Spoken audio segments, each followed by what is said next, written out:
Hi, ಎಲ್ಲರಿಗೂ ನನ್ನ ಪ್ರೀತಿಯ ನಮಸ್ಕಾರಗಳು.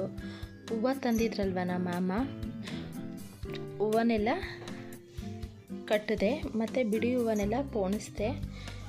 ಮಲ್ಲೆ ಹೂವನೂ ಎಲ್ಲ ಇತ್ತು, ಮಲ್ಲೆ ಹೂವು ಎಲ್ಲ ಕಟ್ಟಿದ್ವಿ. ಪೂಜೆಗೆಲ್ಲ ಹೂವು ಆಗಿ ಮತ್ತು ಇನ್ನೂ ಸ್ವಲ್ಪ ಮಿಕ್ಕಿತ್ತು ಹೂವು.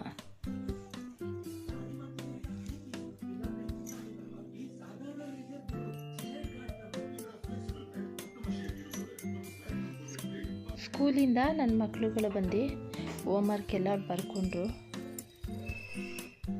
ಡೈಲಿನೂ ಅವರು ಸ್ಕೂಲಿಂದ ಬಂದ ತಕ್ಷಣ ಹೋಮ್ವರ್ಕ್ ಎಲ್ಲ ಕಂಪ್ಲೀಟ್ ಮಾಡ್ಕೋತಾರೆ ನೀಟಾಗಿ ಕೂತ್ಕೊಂಡು. ಅಕಸ್ಮಾತ್ ಗೊತ್ತಿಲ್ಲ ಅಂದರೆ ನನ್ನನ್ನು ಕೇಳ್ತಾರೆ. ಅವತ್ತು ಸಂಜೆ ಸ್ವಲ್ಪ ಮೂಡೋ ಥರ ಇತ್ತು, ಮಳೆ ಬರೋ ಥರ ಇದರಿಂದ ಪಾಪ್ಕಾರ್ನ್ ಮಾಡಿಕೊಡೋಣ ಅಂತ ಕೇಳಿದ್ರು. ಚಳಿಗೂ ಅದಕ್ಕೂ ಪಾಪ್ಕಾರ್ನ್ ಮಾಡಿಕೊಟ್ಟಿದ್ನಲ್ವ, ಚೆನ್ನಾಗಿತ್ತು ಅಂತ ಅಂದ್ಬಿಟ್ಟು ತಿಂತಾಯಿದ್ರು ಇಬ್ಬರೂ.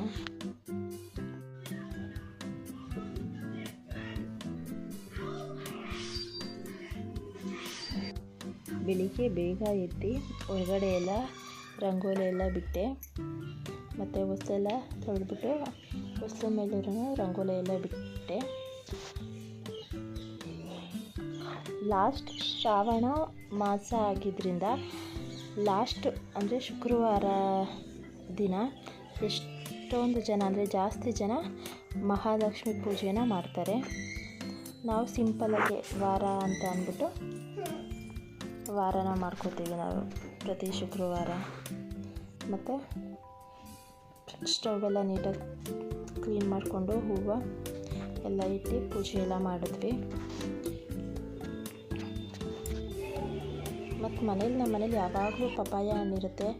ಪಪಾಯ, ದಾಳಿಂಬ್ರೆ ಎನಿ ಟೈಮ್ ಇರುತ್ತೆ ನಮ್ಮ ಮನೇಲಿ ಯಾವಾಗಲೂ, ಮಕ್ಳುಗಳು ತಿನ್ನಲಿ ಅಂತ.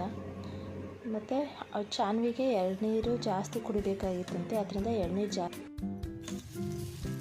ಬೆಳಿಗ್ಗೆ ಮಸಾಲೆ ದೋಸೆ ಮಾಡೋದ ಅಂತ ಅಂದ್ಬಿಟ್ಟು ಮಸಾಲೆ ದೋಸೆಗೆ ಎಲ್ಲ ರೆಡಿ ಮಾಡ್ಕೊಂಡ್ವಿ.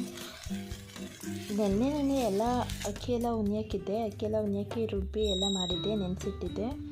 ಬೆಳಿಗ್ಗೆ ಎದ್ದು ನಾರ್ಮಲ್ ದೋಸೆ ಮಾಡೋಣ ಅಂದ್ಕೊಂಡೆ.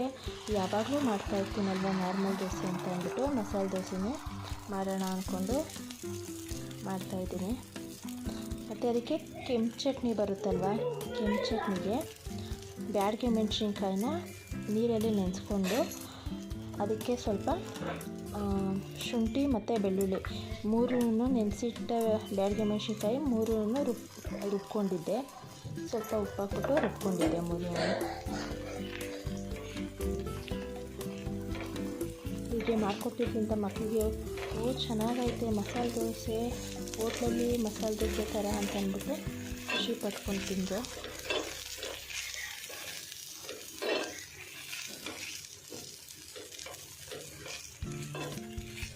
ಆಲೂಗೆಡ್ಡೆ ಪಲ್ಯವನ್ನು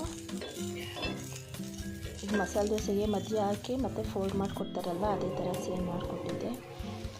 ಮತ್ತು ಮೇಲ್ಗಡೆ ಅವರು ಬೆಣ್ಣೆ ಜಾಸ್ತಿ ತಿನ್ನೋದ್ರು, ಬೆಣ್ಣೆ ಮತ್ತು ತುಪ್ಪ ಅಂದರೆ ಅವ್ರಿಗೆ ವಾಕರಿಕೆ ಬರುತ್ತೆ, ಆದ್ರೂ ಸ್ವಲ್ಪ ಅಂತ ಅಂದ್ಬಿಟ್ಟು ಬೆಣ್ಣೆ ಹಾಕ್ಕೊಟ್ಟಿದ್ದೆ ಅವ್ರಿಗೆ. ಯಾರೆಲ್ಲ ನನ್ನ ಚಾನಲ್ನ ನೋಡ್ತಾ ಇದ್ದೀರಾ ಅವರೆಲ್ಲ ಪ್ಲೀಸ್ ಸಬ್ಸ್ಕ್ರೈಬ್ ಆಗಿ.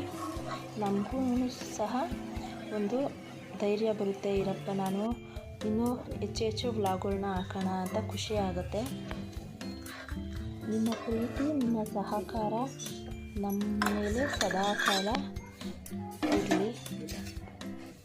ಇನ್ನೂ ಯಾವ ರೀತಿ ಬೇರೆ ವ್ಲಾಗ್ಸ್ಗಳನ್ನ ಮಾಡಿದ್ರೆ ನಿಮಗೆ ಖುಷಿಯಾಗುತ್ತೆ ಮತ್ತು ಅನ್ನೋದನ್ನು ಕಮೆಂಟಲ್ಲಿ ತಿಳಿಸಿ. ಯಾಕಂದರೆ ನಾನು ಯಾವತ್ತೂ ಈ ರೀತಿ ವ್ಲಾಗ್ಸ್ಗಳನ್ನಾಗಲಿ ಏನಾಗಲಿ ಟ್ರೈ ಮಾಡಿಲ್ಲ.